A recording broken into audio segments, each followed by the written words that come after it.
Hello friends and welcome back to my channel Target MNS 2021. So today's we are continuing with static GK. Static GK में हम लोग आज कोई particular topic नहीं select किया है मैंने एंड स्टैटिक जीके में बहुत सारे टॉपिक्स जो हैं छोटे छोटे टॉपिक्स जो हैं उसे कवर करेंगे एंड डेफिनेटली इसमें से लॉट्स ऑफ क्वेश्चन आपके एग्ज़ाम में आने वाले हैं. So let's get started and copy pen लेके बैठ जाएंगे तो बहुत अच्छा हो जाएगा. Okay. So let's start.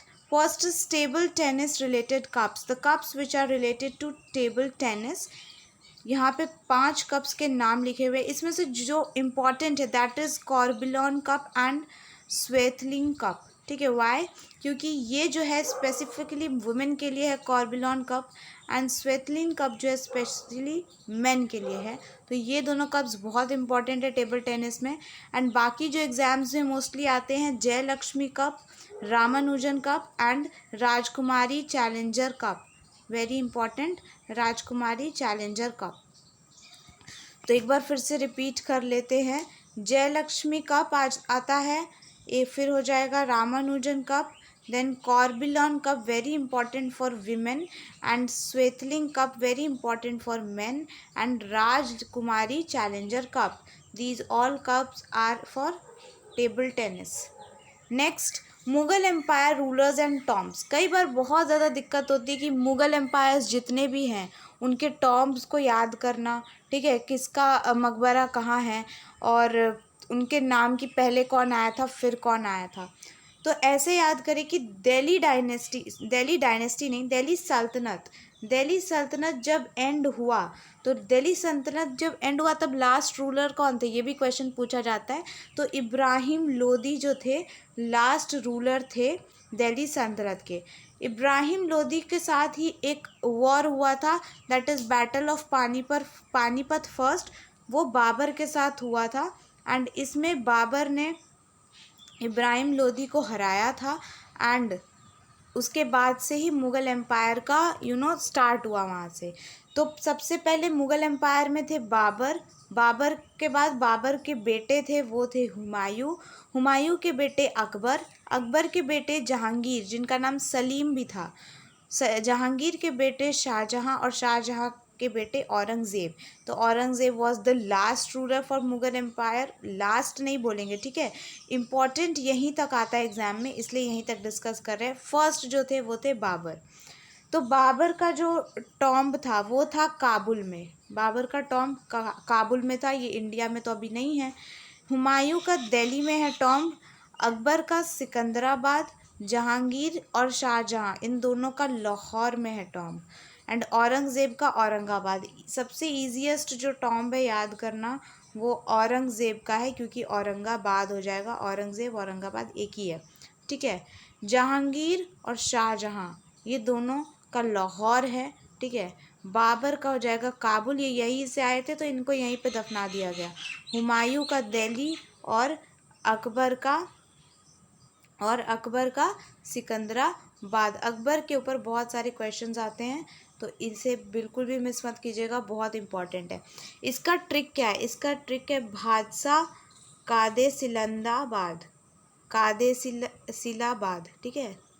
For example आप ऐसे याद कर लो कि कादेसिलाबाद जो है ये किसी जगह का नाम है और भादसा.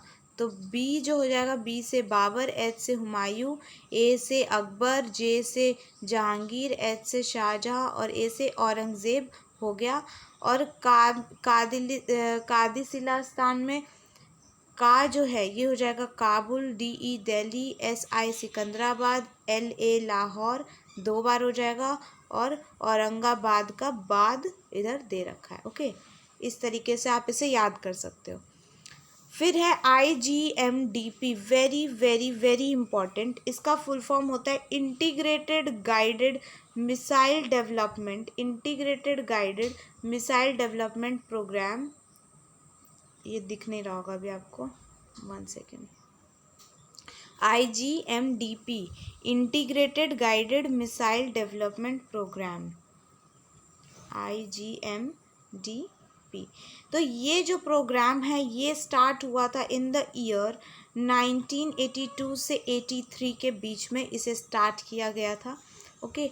एंड इसका कंप्लीशन पूछा जाए, कंप्लीशन भी कई बार पूछा जाता है, ठीक है। तो इसका कंप्लीशन हुआ है 2008 में, वेरी इंपॉर्टेंट। एंड ये by APJ Abdul Kalam start हुआ था। एंड इसके अंडर में टोटल 5 मिसाइल्स आते हैं जो बनाए गए थे। एंड उसको याद करने का ट्रिक है पटना। कौन से 5 मिसाइल्स थे भाई? पटना थे। P से पृथ्वी, A से अग्नि, T से त्रिशूल, N से नाग, A से आकाश। तो ये 5 के 5 इसमें मिसाइल्स थे। नेक्स्ट, दिल्ली सल्तनत की बात करें। दिल्ली सल्तनत में डायनेस्टी पूछ ली जाती है कि सबसे पहली डायनेस्टी कौन सी थी, लास्ट कौन सी थी, सेकंड कौन सी थी, थर्ड, ऐसे करके पूछ ली जाती है। तो टोटल दिल्ली सल्तनत में 5 डायनेस्टीज थी। पहली हो जाएगी स्लेव डायनेस्टी, फिर Khilji dynasty, Tughlaq dynasty, Syed dynasty and Lodhi dynasty, SKTSL, जिसमें मैंने L से आपको बताया इब्राहिम लोधी जो थे ये लास्ट रूलर रहे हैं दिल्ली सल्तनत के। उसके बाद से बाबर आ गए, ठीक है। अगेन डायनेस्टीज रिपीट कर लेते हैं कौन कौन सी है, इंपॉर्टेंट है क्योंकि ये slave dynasty, Khilji dynasty, Tughlaq dynasty, Syed and Lodhi dynasty, very important. ये है पूरा दिल्ली सल्तनत के बारे में। फिर कुछ important points, ministry of defence किसके पास है अभी हाल ही में? Ministry of defence very important, very important, and it is Rajnath Singh के पास है। Army day, air force day, navy day, तीनों डेज याद होने चाहिए। आर्मी डे होता है 15 जैन को, 15 जनवरी, एयरफोर्स डे 8 अक्टूबर को, नेवी डे 4 दिसंबर को, ठीक है। एंड आर्मी डे में आर्मी के अभी हेड कौन है? NV नरवणे हैं हेड यहाँ के। एयरफोर्स के RKS भदौरिया हेड हैं और नेवी के करमबीर सिंह हेड हैं। पहला CDS पूछा जाए या फिर आपसे पूछा जाए करंट CDS, तो दोनों एक ही बात है, कौन है? जनरल बिपिन रावत, ठीक है। ये पोस्ट अभी स्टार्ट हुई है क्योंकि, okay. Hydro electric projects, dams, बहुत इंपॉर्टेंट कुछ डैम्स हैं जिनमें हाइड्रो इलेक्ट्रिक प्रोजेक्ट स्टार्ट किया गया है, वहाँ पे इस्टेब्लिश किया गया है। तो उन डैम्स के नेम वो कौन से नदी पे है और कौन से स्टेट में है, ये तीनों चीज़ें इंपॉर्टेंट हैं। तो फर्स्ट अगर हम डैम की बात करें तो वो है तेहरी डैम। तेहरी डैम जो है भागीरथी नदी के किनारे है। तेहरी डैम एट भागीरथी नदी, किनारे नहीं उसके ऊपर है, उत्तराखंड में है ये तेहरी डैम। और ये इंडिया का हाईएस्ट डैम है, वेरी इंपॉर्टेंट। इंडिया का हाईएस्ट डैम हो जाएगा टेहरी डैम, ठीक है। भागीरथी नदी पे है एंड उत्तराखंड में है। Second is Nathpa Jhakri dam. Nathpa Jhakri dam जो है ये सतलुज नदी के ऊपर है, ये सतलुज नदी में है एंड ये हिमाचल प्रदेश में पड़ता है, इन हिमाचल प्रदेश, नाथपा झाकरी। सरदार सरोवर डैम, सरदार सरोवर डैम बहुत most very common question, and ये नर्मदा नदी के ऊपर है, नर्मदा नदी गुजरात में। अच्छा, अगर आपसे पूछा जाएगा नर्मदा नदी का ओरिजिन कहाँ से है, तो वो मध्य प्रदेश से है, ठीक है। नेक्स्ट है इडुक्की डैम। इडुक्की डैम नाम से थोड़ा थोड़ा याद रखेंगे कि इडुक्की डैम आपका पड़ जाएगा केरला में और ये पेरियार रिवर के ऊपर है। कहाँ? केरला में है इडुक्की डैम, पेरियार रिवर के ऊपर। यहाँ पे आपको पेरियार नेशनल पार्क भी देखने को मिलेगा जहाँ पे एलिफेंट्स मिलते हैं, ठीक है। देन है ओंकालेश्वर डैम। ओंकालेश्वर डैम जो है ये मध्य प्रदेश में है और ये भी नर्मदा रिवर के ऊपर है। तो नर्मदा रिवर के ऊपर 2 डैम दिखेंगे, एक सरदार सरोवर डैम, सरदार सरोवर डैम, एक आपको मिला ओंकालेश्वर डैम, एंड दोनों नर्मदा रिवर में है। बट सरदार सरोवर जो है ये गुजरात में है, याद रखेंगे, एंड ओंकालेश्वर डैम जो है ये मध्य प्रदेश में है। नेक्स्ट हम देखते हैं, नेक्स्ट डैम है नागार्जुन सागर डैम। नागार्जुन सागर डैम जो है किसी एक पर्टिकुलर स्टेट में नहीं है, ये आंध्र प्रदेश एंड तेलंगाना के बॉर्डर्स पे है एंड ऑन कृष्णा रिवर है। कृष्णा रिवर पे अगर एक और इम्पॉर्टेंट डैम की बात की जाए तो वो आपकी हो जाएगी Almaty dam, very important Almaty dam. Next, important committees, कुछ कमिटीज़ बनाई गई। अगर आपको कुछ भी इस्टेब्लिश करना है सरकार को तो ऐसे ही नहीं कि डायरेक्ट अच्छा ये काम है कर लेते हैं, ऐसा नहीं होता है। उसके लिए पूरा एक ग्रुप बनाया जाता है, टीम वर्क किया जाता है। तो जो ग्रुप है उसको कमिटी बोलते हैं। तो कुछ इंपॉर्टेंट कमिटीज़ कुछ कामों के लिए बनाई गई थी, उस पर डिस्कस करते हैं। First is very important, that is Sarkaria committee. पहला क्या है हमारा? सरकारिया कमेटी।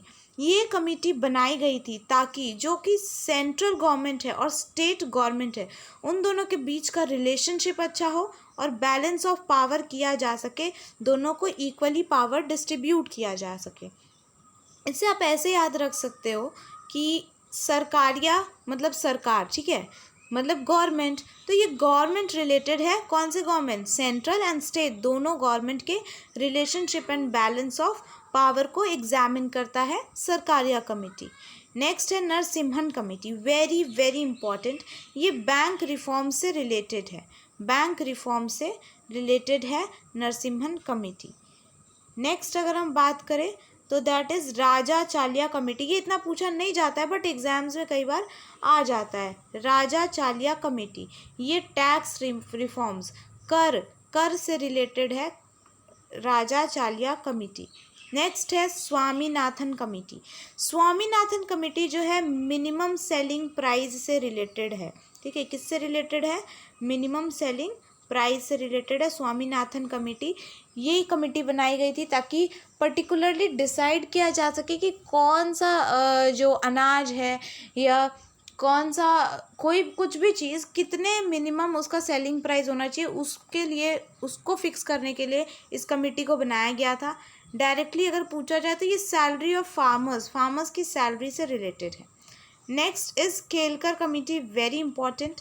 ये जीएसटी से रिलेटेड है और जीएसटी में अभी कौन सा संशोधन किया गया था? जीएसटी आया है तो अमेंडमेंट 101, वेरी इंपॉर्टेंट, ठीक है। फिर है सुरेश तेंदुलकर एंड रंगाराजन कमेटी। ये दोनों अलग अलग कमिटीज़ हैं, एक ही कमेटी नहीं है। सुरेश तेंदुलकर अलग है, रंगाराजन कमेटी अलग है एंड ये दोनों रिलेटेड है किससे? गरीबी से, पोवर्टी से रिलेटेड है। ये कमेटी बहुत ज़्यादा इम्पॉर्टेंट है, बहुत ज़्यादा पूछी भी जाती है। That is Vivek Debroy committee. Vivek Debroy committee जो है रेलवे बजट और सेंट्रल बजट दोनों को जोड़ने का काम करती है, विवेक देबरॉय कमेटी, ठीक है। अब यहाँ से पे बात करते हैं इंटरनेशनल कोर्ट ऑफ जस्टिस की। इंटरनेशनल कोर्ट ऑफ जस्टिस का हेडक्वार्टर है हेग, नीदरलैंड में। अच्छा, ये करंट अफेयर का क्वेश्चन है कि नीदरलैंड से ना अभी जो चीते हैं वो लाए जाएंगे इंडिया में, और कौन से स्टेट में लाए जाएंगे? उत्तराखंड में, यूके में लाए जाएंगे, उत्तराखंड में लाए जाएंगे, क्योंकि यहाँ पे चीतों की जो we can say the population बहुत ज़्यादा कम हो रही है। इंटरनेशनल कोर्ट ऑफ जस्टिस जो है इसमें टोटल कितने जजेस होते हैं? कई बार ये भी पूछ लिया जाता है। टोटल 9 जजेस होते हैं, याद रखेंगे ना। ओल्ड नेम्स ऑफ रिवर, पहले जो नदियों के नाम थे वो कुछ और थे, अब बदल दिए गए, तो उसमें से 4 जो कि बहुत ज़्यादा पूछे जाने वाले क्वेश्चंस हैं। Very important, very very important guys. अगर आपने नोटबुक पेन लेके नहीं बैठे हो ना तो अभी बैठ जाओ और इसे याद करो, ठीक है। Old names of river, Jhelum river बहुत बार पूछा जाता है, दैट इज़ वितीस्ता रिवर। वितीस्ता रिवर के नाम से झेलम रिवर को जाना जाता है, था पहले जाना जाता था, अब इसका नाम झेलम रिवर है। चेनाब रिवर जो अभी जाना जाता है उसे पहले अस्कानी रिवर के नाम से जाना जाता था। अस्कानी रिवर, हो सकता है स्पेलिंग मिस्टेक्स हो, उस बात का आप ध्यान रखेंगे। अस्कानी रिवर पहले बोला जाता था। रावी रिवर, ऐसे याद रखेंगे कि रावी जो है किसी जेंट्स का नाम है, किसी पुरुष का नाम है, तो पुरुषानी रिवर हो जाएगा। क्या हो जाएगा? पुरुषानी रिवर हो जाएगा। व्यास रिवर, व्यास रिवर को बिपाशा रिवर भी कहा जाता था। पहले बिपाशा रिवर कहा जाता था, अब इसका नाम है व्यास रिवर। वेरी इंपॉर्टेंट, एक बार फिर से रिवाइज कर लेते हैं कि झेलम रिवर को पहले वितास्ता रिवर कहा जाता था, चेनाब रिवर को पहले अस्कानी रिवर कहा जाता था, परुशानी रिवर पहले कहा जाता था, अभी उसका नाम है रावी रिवर, और Vyas river Bipasha river. Okay, next IMF, international monetary fund. International monetary fund जो है इसका हेडक्वार्टर कहाँ है? वॉशिंगटन DC में है, और इसके हेड कौन है? David Malpass. बहुत बार एग्जाम्स में ऐसे ऑर्गेनाइजेशंस इनके हेडक्वार्टर्स पूछे जाते हैं और इनके हेड पूछे जाते हैं, बहुत इंपॉर्टेंट है। IMF तो बहुत ज़्यादा इंपॉर्टेंट है, इसके हेडक्वार्टर जाएगा वॉशिंगटन DC और हेड हो जाएंगे डेविड मालपास। एशियान, एशियान की बात करें तो इसका हेडक्वार्टर जकार्ता इंडोनेशिया में हो जाएगा, ठीक है। इंडोनेशिया के आइलैंड्स की बात की जाए तो Sumatra island and Java island, ये दोनों बहुत पूछे जाते हैं। ये दोनों किसके अंडर में आते हैं? इंडोनेशिया में आते हैं। टोटल एशियान में कितने मेंबर्स है? 10 मेंबर्स है। और इस बात का ध्यान रखेंगे कि इंडिया जो है वो एशियान का मेंबर नहीं है। इंडिया एशियान का मेंबर नहीं है। Okay, next UNO, United Nation Organization. अच्छा दोस्तों, एक और बात पूछनी थी आपसे कि एक ऐसे इंटरनेशनल ऑर्गेनाइजेशन का नाम आपको पता है जो कि जिसका हेडक्वार्टर कहाँ है? इंडिया में है। इंडिया में उसका हेडक्वार्टर है। तो तब तक सोचिए, उसके बाद हम आगे आपको आंसर बता ही देंगे। यूएनओ, यूएनओ का हेडक्वार्टर कहाँ है? इसका हेडक्वार्टर हो जाएगा न्यूयॉर्क में। ठीक है, at banks of Hudson river. New York कहाँ स्थित है? हडसन नदी के किनारे स्थित है। इसके अभी हेड कौन है? एंटोनियो ग्यूटरस। इन्हें कौन नहीं जानता। और टोटल मेंबर्स बहुत ज़्यादा इंपॉर्टेंट है, 193 कंट्रीज़ इसमें टोटल है। ये 193 टोटल मेंबर्स हैं। ठीक है, नाउ एडीबी बैंक। ठीक है, एक एडीबी बैंक होता है और एक एनडीबी बैंक होता है। बहुत इंपॉर्टेंट है ये दोनों, दोनों बहुत कन्फ्यूज़न है। ठीक है, बहुत कन्फ्यूजिंग है। एडीबी का फुल फॉर्म होता है एशियन डेवलपमेंट बैंक और एनडीबी का फुल फॉर्म होता है न्यू डेवलपमेंट बैंक। एडीबी जो है इसका हेडक्वार्टर है मनीला, फिलीपींस में, और इसके हेड है अभी आसाकोवा अंकल। ठीक है, कौन है? आसाकोवा अंकल है। और इसका हेडक्वार्टर मनीला, फिलीपींस में। ऐसे ए पी ऐसे याद रखेंगे, ए पी एडीबी बैंक का ए और पी से फिलीपींस, और फिलीपींस का तो कैपिटल ही मनीला हो जाएगा। ठीक है, तो A P that is Asian development bank Philippines. ठीक है, अब एनडीबी की बात करते हैं। NDB is new development bank और इसका हेडक्वार्टर कहाँ है? इसका हेडक्वार्टर है चाइना में। क्या चाइना में सिर्फ इसी का हेडक्वार्टर है? नहीं, चाइना में और भी बहुत सारे ऑर्गेनाइजेशंस है। तो कौन कौन से हैं आगे डिस्कस करेंगे। तब तक हम लोग बात कर लेते हैं WHO की। WHO न्यूज़ में हर जगह छाया हुआ है और अभी करंट न्यूज़, इस मंथ की न्यूज़ है ये, अराउंड जुलाई की है। ये 1 और 2 जुलाई को ही ये WHO ने अनाउंस किया था कि चाइना जो है वो मलेरिया फ्री हो गया है। China after 70 years malaria free हो गया है। तो ये करंट अफेयर्स रिलेटेड क्वेश्चन आ सकता है MNS में कि कौन सी ऐसी कंट्री है जिसको WHO ने बोल दिया है कि अब ये टोटली मलेरिया फ्री है, तो वो है चाइना। क्या अभी तक इंडिया मलेरिया फ्री हो गया है? नहीं, इंडिया अभी तक मलेरिया फ्री नहीं हुआ है। इंडिया का टारगेट है 2030 तक इंडिया जो है मलेरिया फ्री हो जाएगा। ओके, नेक्स्ट हम बात करते हैं WHO की हेडक्वार्टर की। इसका हेडक्वार्टर है जेनेवा में। इसके हेड है डॉक्टर टेड्रोस अंकल। और WHO के अलग से जो वी कैन से को ऑर्गेनाइजेशंस और को इंस्टीट्यूट्स है, उसके हेड है डॉक्टर हर्षवर्धन। ओके, हमारे हेल्थ मिनिस्टर। ओके, 7 अप्रैल 1948 को इसको इस्टेब्लिश किया गया था। और क्या आपको पता है 7 अप्रैल को क्या सेलिब्रेट करते हैं? 7 अप्रैल को सेलिब्रेट करते हैं क्या? Health day. Health day celebrate किया जाता है 7 अप्रैल को। 2020 की जो इसकी थीम थी हेल्थ डे की, वो थी nurses and midwives. Nurses and midwives. और 2021 की क्या की थीम थी? अभी वीडियो को पॉज करेंगे और नीचे कमेंट डाउन करेंगे 2021 की जो थीम थी हेल्थ डे की वो क्या थी। ओके, नेक्स्ट ब्रिक्स की बात करें, इसका आयोजन अभी अभी हुआ था। ब्रिक्स में जो टोटल कितने देश हैं? 5 देश है। कैसे याद रखेंगे? BRICS। ठीक है, 1 2 3 4 5, टोटल 5 कंट्रीज़ हैं। एंड कौन सी है? Brazil, Russia, India, China and south Africa. पूछा जा सकता है आपके एग्जाम में कि अभी रिसेंटली कौन सा इसमें कंट्री ऐड हुआ है, दैट इज़ साउथ अफ्रीका। पहले इसका नाम था BRIC, BRIC ही था। अभी इसमें S भी ऐड हो गया है, दैट इज साउथ अफ्रीका। फिर आपसे पूछा जा सकता है यहाँ पे कि 2020 में किसने होस्ट किया था ब्रिक्स सम्मेलन को? तो रशिया ने किया था। एंड 2021 में हमारा प्यारा भारत, इंडिया ने किया था। आपसे ये भी क्वेश्चन पूछा जा सकता है कि ब्रिक्स को फर्स्ट टाइम किसने होस्ट किया था? तो फर्स्ट टाइम भी ब्रिक्स को रशिया ने ही होस्ट किया था। याद रखेंगे। SCO शंघाई कॉरपोरेशन ऑर्गेनाइजेशन, इसका हेडक्वार्टर बीजिंग में है। बीजिंग कहाँ है? चाइना में। बीजिंग का पुराना नाम पूछा जाए तो वो हो जाएगा पीकिंग। बीजिंग का पुराना नाम पीकिंग हो जाएगा, ठीक है। टोटल कितने मेंबर्स हैं? 8। तो मैंने इससे पहले भी आपको बताया था कहीं पे कि 8 ही मेंबर्स हैं उसमें। वो किस में थे टोटल 8 मेंबर्स? आपको याद है कि भूल गए आप लोग? अभी आपको दिखा देते हैं टोटल 8 मेंबर्स कहाँ बात की गई थी। तो जैसे कि यहाँ पे SCO में टोटल 8 मेंबर्स हैं, वैसे ही आप देख सकते हैं SAARC, इसमें भी टोटल 8 ही मेंबर्स होते हैं, ठीक है। SCO भी S से स्टार्ट है, SAARC भी S से स्टार्ट है, ऐसे याद रखेंगे। SAARC एक साउथ एशियन ऑर्गेनाइजेशन है और इसका हेडक्वार्टर है Kathmandu, Nepal. Very important. Total 8 members. अच्छा, ISA, यही तो वो ऑर्गेनाइजेशन है, यही तो वो अलायंस है जिसका हेडक्वार्टर कहाँ है? हमारे प्यारे भारत में। और भारत में कहाँ है इसका हेडक्वार्टर? वो है गुरुग्राम, हरियाणा। ISA का फुल फॉर्म होता है international solar alliance. Headquarter Gurugram, Haryana. और ये COP21 में इसको इस्टेब्लिश किया गया था। और COP21 कहाँ हुआ था? पेरिस में हुआ था, ठीक है। अब अच्छा, आपसे ये भी क्वेश्चन पूछा था ओलंपिक्स इस बार कहाँ हो रहा है? तो टोक्यो, जापान में हो रहा है। अगले बार कहाँ होगा? तो लॉस एंजल्स में अगले बार किया जाएगा, ठीक है।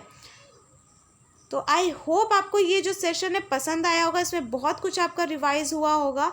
एंड ऐसे ही और सेशंस हो सकता है तो मैं एक और पोस्ट कर दूंगी अगर पॉसिबल हो पाया तो, नहीं तो थोड़ा टाइम लग सकता है, फिर पोस्ट कर दूंगी। Guys please like, share and subscribe to my channel. Thanks for watching, keep supporting.